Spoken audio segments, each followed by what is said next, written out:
ka?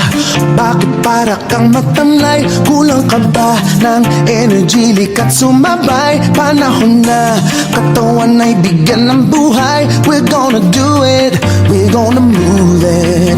Tayo na, sama-sama nang bigyan ng pansin. Katawang naghihintay, nagisingin natin. Tamang diet at exercise, unahin natin. We're gonna do it, we're gonna move it.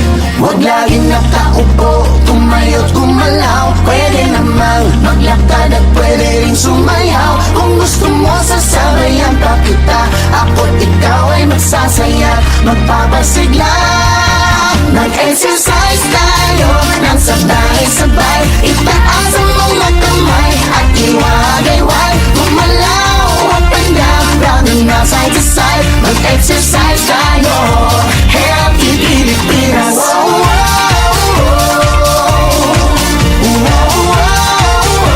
Healthy Pilipinas.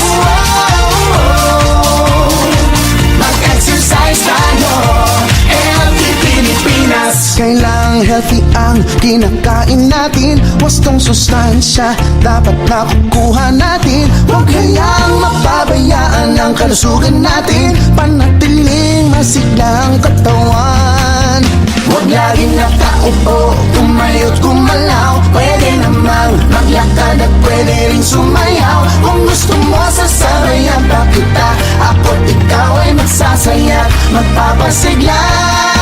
Mag-exercise tayo nang sabay-sabay. Itaas ang mga kamay at iwagayway. Gumalaw up and down, rounding na side to side. Mag-exercise tayo, Healthy Pilipinas.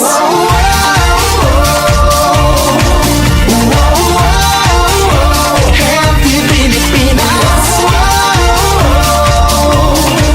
Mag-exercise tayo, Healthy Pilipinas. Sa eskwela, opisina o sa tahanan, physical at mental wellness ay alagaan. Mag-exercise tayo nang sama-sama, mas masaya pag lahat tayo masigla.